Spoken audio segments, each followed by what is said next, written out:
दोस्तों, भारत ने अपनी पश्चिमी सीमा पर 20,000 सैनिकों को उतार दिया है और इसको देखकर पाकिस्तान पैनिक मोड में चला गया है। क्या ऑपरेशन सिंधु रिज्यूम हो रहा है? क्योंकि पिछले कुछ समय से भारत के सेना अध्यक्ष, वायुसेना अध्यक्ष, सीडीएस और नेवल चीफ और यहां तक कि भारत के रक्षा मंत्री की तरफ से भी पाकिस्तान को बार बार चेतावनी और धमकी दी गई। सरक्रीक इलाके को लेकर ऑलरेडी भारत और पाकिस्तान के बीच तनाव बढ़ गया है और अब पाकिस्तान की तरफ से सीजफायर का उल्लंघन करना और भारत की तरफ से इतनी भारी सेना की मूवमेंट ने पाकिस्तान के कान खड़े कर दिए हैं। क्या भारत सर्दियों का इंतजार कर रहा था और उसके बाद पाकिस्तान पर बड़ी कार्रवाई की तैयारी कर रहा है? किस तरह से पाकिस्तान पैनिक मोड में है और लगातार कभी नोटैम जारी कर रहा है, कभी कैंसिल कर रहा है और किस तरह से वाटर शॉर्टेज भी पाकिस्तान के अंदर बढ़ता जा रहा है, ये सभी डेवलपमेंट पर इस वीडियो में बात करेंगे। दरअसल भारत का त्रिशूल 2025 युद्ध अभ्यास शुरू हो चुका है। ये सिर्फ एक आम मिलिट्री एक्सरसाइज नहीं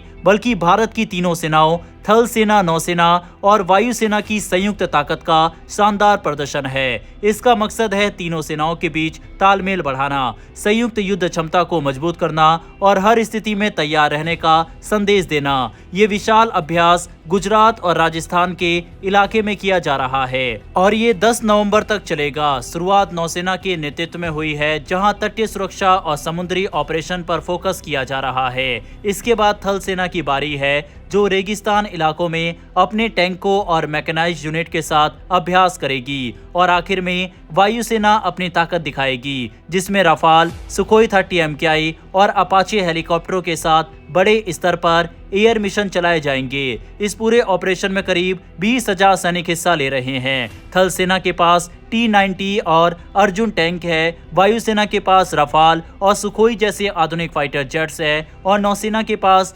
फ्रिगेट्स, डिस्ट्रॉयर्स और मिसाइल सिस्टम की पूरी टीम मौजूद है। इसके साथ BSF और कोस्ट गार्ड भी इस एक्सरसाइज का हिस्सा है, जिससे ये साफ होता है कि भारत अब अपने राष्ट्रीय सुरक्षा ढांचे को पूरी तरह एकीकृत रूप से तैयार कर रहा है, यानी जमीन, हवा और समुद्र तीनों मोर्चों पर एक साथ कार्रवाई करने की क्षमता पर काम कर रहा है। रक्षा मंत्रालय के एक वरिष्ठ अधिकारी ने बताया कि त्रिशूल 2025 भारत के बढ़ते फोकस को दर्शाता है कि अब हमारी सेनाएं सिर्फ अपने अपने क्षेत्रों तक सीमित नहीं है, बल्कि अब वो एक जॉइंट फोर्स बनकर काम कर रही है। यानी अगर भविष्य में कोई आपात स्थिति पैदा होती है तो तीनों सेनाएं एक ही ऑपरेशन के तहत मिलकर जवाब दे सके। इसे कहते हैं इंटीग्रेटेड कमांड स्ट्रक्चर और यही भारत की नई मिलिट्री सोच का हिस्सा है। अब अगर बात करें पाकिस्तान की, तो वहां इस अभ्यास को लेकर भारी बेचैनी देखी जा रही है। जैसे ही त्रिशूल 2025 शुरू हुआ, पाकिस्तान ने तुरंत अपने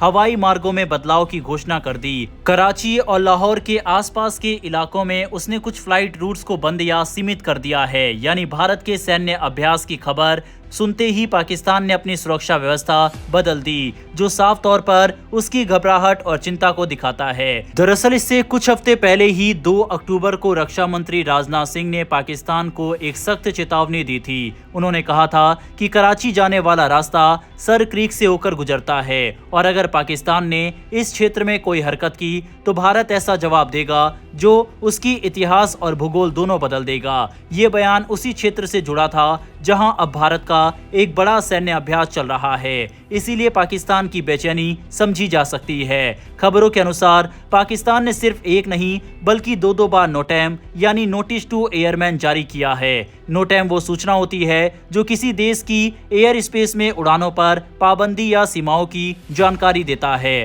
पहला नोटिस कुछ दिन पहले जारी किया गया था और दूसरा नोटिस 1 नवंबर से 30 नवंबर तक के लिए जारी किया गया है। इस नए नोटिस में पाकिस्तान ने अपने दक्षिणी और तटीय इलाकों, खासकर कराची और सोन मियानी रेंज के आसपास उड़ान पर रोक लगा दी है। खुफिया रिपोर्ट्स के मुताबिक पाकिस्तान का ये कदम या तो अपने नेवी ड्रिल्स या मिसाइल टेस्ट को लेकर हो सकता है, लेकिन असल में ये उसकी पैनिक रिएक्शन यानी घबराहट भरी प्रतिक्रिया है। भारतीय खुफिया सूत्रों का कहना है कि पाकिस्तान को डर है कि भारत की त्रिशूल एक्सरसाइज के दौरान उसके दक्षिणी एयरबेस और नेवी ठिकानों के आसपास कोई प्रिसीजन स्ट्राइक यानी सटीक हमला करने की ट्रेनिंग की जा सकती है। इसी वजह से पाकिस्तान ने अपनी कई नेवी जहाजों और फाइटर जेट्स को नई जगहों पर तैनात कर दिया है और पूरे तटीय इलाके में निगरानी बढ़ा दी है। कहा जा रहा है कि पाकिस्तान की सेना नवंबर के अंत तक हाई अलर्ट पर रहेगी। विश्लेषकों का मानना है कि ये पूरा घटनाक्रम एक बड़ा संकेत देता है कि दक्षिण एशिया में रणनीतिक संतुलन किस तरह से बदल रहा है। भारत अब अपने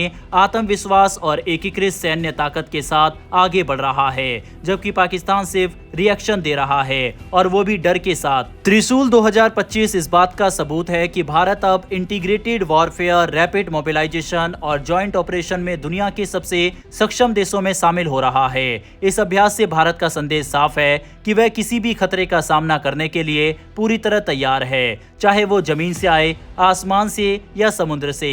वहीं पाकिस्तान की घबराहट और बार बार नोटम जारी करना ये दिखाता है कि अब भारत की बढ़ती सैन्य शक्ति उसके लिए एक गंभीर चिंता बन चुकी है। दोस्तों, त्रिशूल 2025 सिर्फ एक एक्सरसाइज नहीं, बल्कि ये भारत के आत्मनिर्भरता और आत्मविश्वास का प्रतीक है। दूसरी तरफ पाकिस्तान के लिए समस्या यही नहीं है, पाकिस्तान के लिए वाटर शॉर्टेज भी एक बड़ी समस्या है। दरअसल 2025 की इकोलॉजिकल थ्रेट रिपोर्ट के मुताबिक पाकिस्तान इस समय गंभीर पानी के संकट के खतरे का सामना कर रहा है। ये report institute of economics and peace, जो ऑस्ट्रेलिया के सिडनी में स्थित है, एक स्वतंत्र संस्था है, उसने जारी की है। रिपोर्ट के अनुसार भारत ने इस साल की शुरुआत में इंडस वाटर ट्रीटी को सस्पेंड कर दिया और अब भारत के पास सिंधु नदी और उसकी सहायक नदियों के पश्चिम की ओर बहाव को नियंत्रित करने की शक्ति मौजूद है। भारत का ये कदम 22 अप्रैल को हुए पहलगाम आतंकी हमले के बाद उठाया गया था, जिसे पाकिस्तान समर्थित बताया गया था। इसके बाद भारत ने इस संधि को अस्थायी रूप से रोकने का फैसला किया ताकि पाकिस्तान को एक कड़ा संदेश दिया जा सके। अब इस फैसले का सबसे बड़ा असर पाकिस्तान पर पड़ा है। आपको बता दें, पाकिस्तान की करीब 80% कृषि यानी खेती किसानी इंडस नदी प्रणाली पर निर्भर रहती है। रिपोर्ट में कहा गया है कि पाकिस्तान के पास इतने बड़े जलाशय नहीं है कि वो लंबे समय तक पानी जमा रख सके। अभी के हालात में पाकिस्तान के डैम सिर्फ 30 दिनों तक ही पानी का स्टॉक रख सकते हैं। यानी अगर भारत चाहे तो नदी के बहाव में थोड़ा भी बदलाव करे तो पाकिस्तान के सिंचित खेत, खासकर पंजाब और सिंध के इलाके, कुछ ही दिनों में सूख सकते हैं। रिपोर्ट्स में ये भी चेतावनी दी गई है कि अगर भारत ने कभी सिंधु नदी के पानी को काफी हद तक रोक दिया तो पाकिस्तान की घनी आबादी वाले मैदानों में गंभीर जल संकट पैदा हो सकता है, खासकर सर्दियों और सूखे मौसम में। हालांकि भारत की अपनी सीमाएं भी है, क्योंकि भारत के पास अभी इतना बड़ा इंफ्रास्ट्रक्चर नहीं है कि वो पूरी तरह नदी का पानी रोक दे। लेकिन रिपोर्ट ये कहती है कि अगर भारत सिर्फ थोड़ा भी बहाव कम कर दे तो उसका असर पाकिस्तान की खेती और उसकी अर्थव्यवस्था पर तबाही जैसा हो सकता है। इसी साल मई में भारत ने चेनाब नदी पर स्थित सलाल और बगलिहार डैम्स में रिजर्वर फ्लशिंग ऑपरेशन किया था। इसका मतलब होता है डैम में जमा गाद को निकालने के लिए पानी को एक बार में छोड़ देना। आमतौर पर इस प्रक्रिया के लिए पाकिस्तान को पहले से सूचना दी जाती थी, लेकिन इस बार भारत ने ऐसा नहीं किया। इस ऑपरेशन के बाद पाकिस्तान के पंजाब प्रांत में चेनाब नदी के कई हिस्से कुछ दिनों के लिए सूख गए और फिर जब डैम खोला गया तो भारी मात्रा में गाद से भरा पानी अचानक नीचे की ओर बहा।